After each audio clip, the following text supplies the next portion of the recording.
40 दिन होने को जा रहे हैं निलोठी गांव में रमेश दलाल जी अपने हजारों किसानों के साथ बैठे हुए हैं। सबसे बड़ी बात यह है, पिछले दिनों इन्होंने ब्लड डोनेशन कैंप भी इसमें लगाया था और आज हेल्थ का चेकअप का भी कैंप लगा हुआ था। तो रमेश दलाल जी से पूछते हैं कि आप सामाजिक मुद्दे भी उठाते रहते हैं, किसानों की जाँच भी, स्वास्थ्य की जाँच भी करवाते रहते हैं। रमेश दलाल जी नमस्कार। जो आज ये एक डॉक्टरों की टीम ने कैंप लगाया, जी ये हमारे एक शिक्षक है जयप्रकाश दलाल, आसुदा निवासी, जी और अपने रोहतक सोनीपत झज्जर के लोगों की एक टीम है और इनका प्रोग्राम है चौपाल। और ये सामाजिक सेवा डॉक्टर की टीम को लेके दवाई बांटना, चेकअप करवाना करते रहते हैं। हम जमीन अधिग्रहण पर लड़ाई लड़ रहे हैं।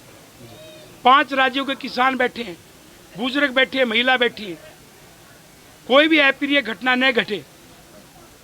इसलिए हम आशा कर रहे थे कि सरकार लगातार आंदोलन में टीम भेजने की जिम्मेवारी होती है, जी लेकिन सरकार ने आज तक कोई नर्स भी नहीं भेजी। जी तो इसलिए चौपाल प्रोग्राम जो इन्होंने किया, हम इनका धन्यवाद करते हैं कि इसी प्रकार से ये हमारे किसानों का जो आंदोलन में बैठे, संविधान सत्याग्रह आंदोलन, जो जमीन अधिग्रहण के खिलाफ लड़ाई लड़ रहे हैं, इनकी जांच करते रहें ताकि इनकी जान सुरक्षित रहे। दलाल साहब, स्वच्छ भारत का नारा और उसके ऊपर बहुत मार्केटिंग भी की है सरकार ने, केंद्र और प्रदेश सरकार ने। आप पिछले लगभग 40 दिन होने को जा रहे हैं और यहाँ किसी प्रकार की टॉयलेट का, ये खुले में शौच वगैरह, आपने किसी प्रशासन अधिकारी से लिखित में या कोई अनुरोध किया था? आपने बहुत बढ़िया बात उठाई।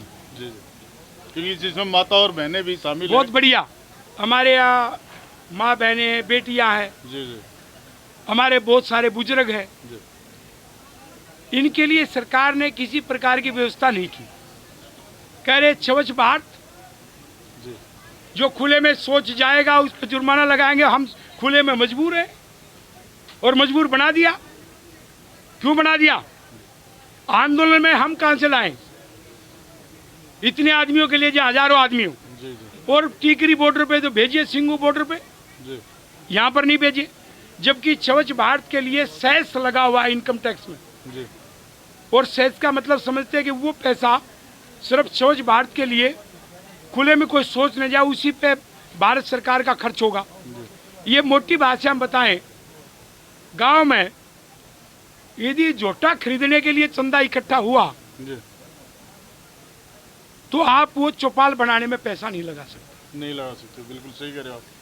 तो जोटा खरीदने के लिए चंदा गांव में इकट्ठा हुआ है, तो हमारे अच्छी नस्ल की भैंस पैदा हो, दूध बढ़े, तो जो बहुत ही अच्छी नस्ल का जो कटड़ियाँ हो, बच्चे हों, जोटा होगा, जी या उसको ही हम उस गांव में प्रबंध करें, उसके लिए पैसा इकट्ठा हुआ। जी तो इन्होंने स्वच्छ भारत के नाम पे सेस लगाया, पैसा इकट्ठा हुआ, खुले में सोच नहीं, और खुले में सोच के लिए हमें मजबूर कर दिया।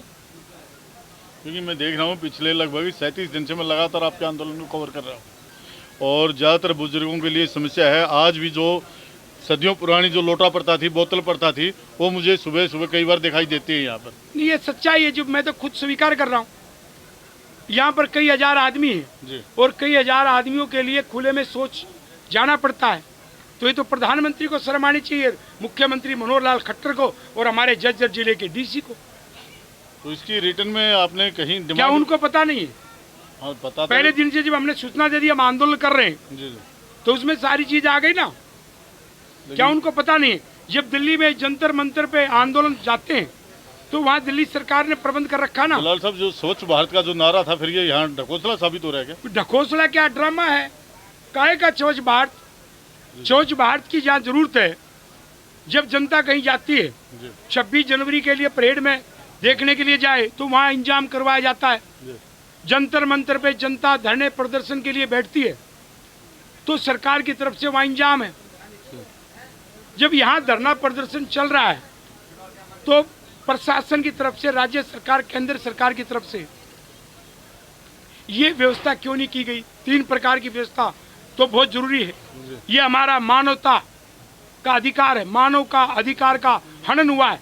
मौलिक अधिकार से बड़ा एक जो स्वच्छ भारत की बात थी, जी।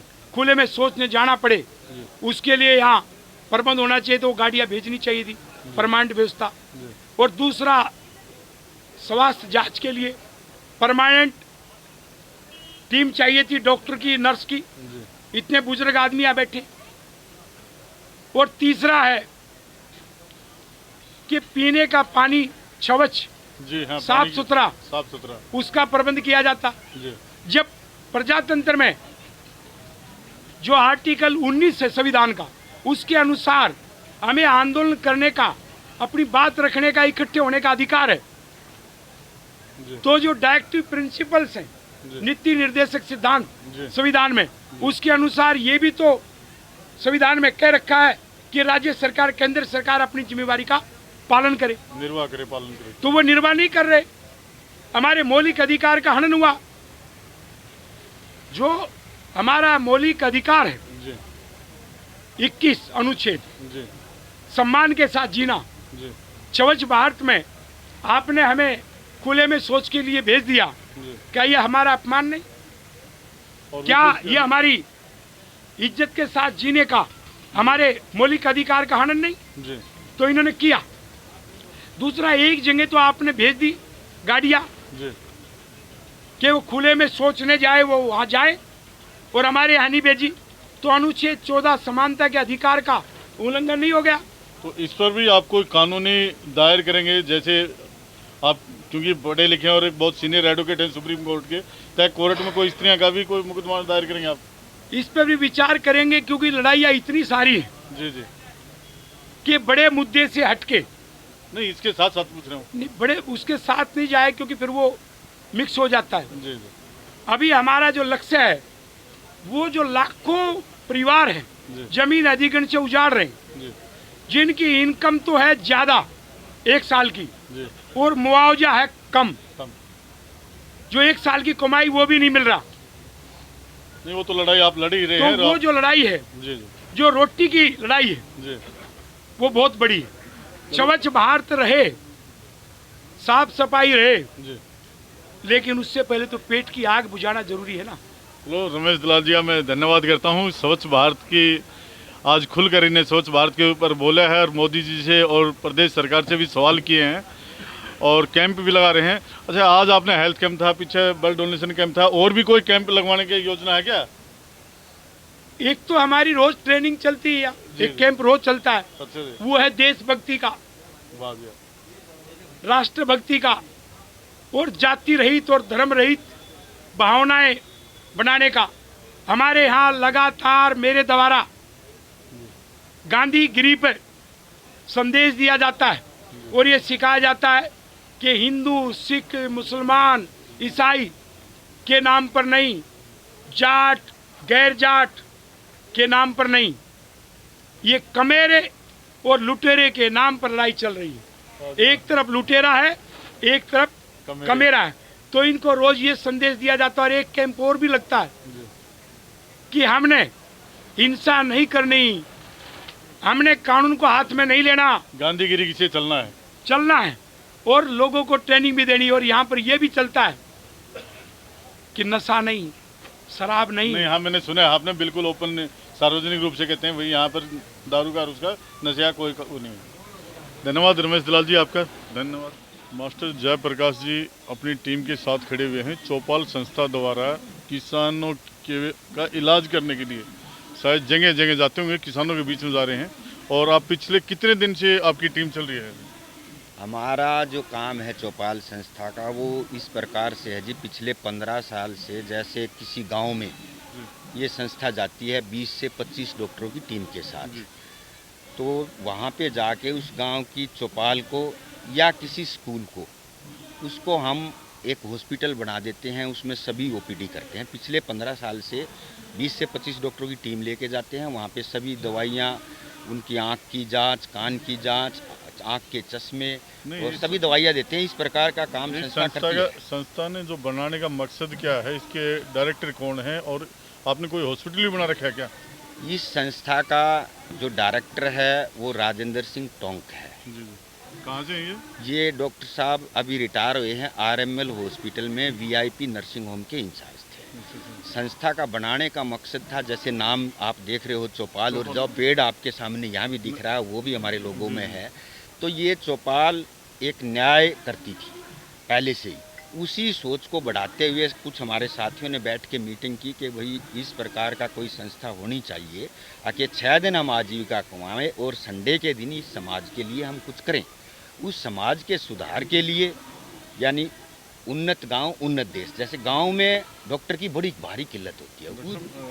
मास्टर जी, मैं आपसे पूछ रहा हूँ कि आपने कितने 15 साल से हो गई? बिल्कुल 15 साल से। 15 साल में कितनी आपने ये कैंप लगा लिया और कितने लोगों का इलाज कर दिया? हाँ जी, 15 साल में हमने 550 के करीब कैंप लगाए और उसमें 10 लाख से ऊपर मरीजों को हमने अटेंड किया। जैसे एक गांव में हम कैंप लगाते हैं तो अनाउंसमेंट करवा देते हैं, 4 से 5 गांव के पेशेंट आ जाते हैं। नहीं, आप ठीक है, मरीज वहाँ जाते हैं, कैंप लग जाता है। अगर किसी का ऑपरेशन वगैरह करना हो, किसी का ऑपरेशन वगैरह, उसके लिए फिर आप क्या करते हैं? उसके लिए भी हमारी जो टीम है उसमें 100-150 डॉक्टर्स भी हैं। तो वो डॉक्टर्स भी हॉस्पिटल्स में जॉब करते हैं। कौन से हॉस्पिटल का आप करते हैं? Not a particular hospital. मैं इस केस में किसी भी हॉस्पिटल में हम भेज देते हैं। सर, मैं आपसे ये पूछ रहा हूँ, जैसे सपोज करो मैं बीमार हूँ, मैंने ऑपरेशन करना है। जी, तो आप मुझे कौन से हॉस्पिटल में भेजेंगे? किसी स्पेशल हॉस्पिटल के लिए काम करते हैं या नहीं? या आपने टाई अप कर रखा है कुछ हॉस्पिटल? नहीं, तो हमने किसी हॉस्पिटल से टाई अप किया ना, कोई कमर्शलाइजेशन, ना किसी प्राइवेट हॉस्पिटल में हम बेचते। हम गवर्नमेंट हॉस्पिटल में जहाँ हमारे जैसे यार दोस्त होते हैं बोल देते हैं भाई वहाँ जाके आप करवा लो रेफरेंस देके, ताकि पेशेंट को इजी हो जाए।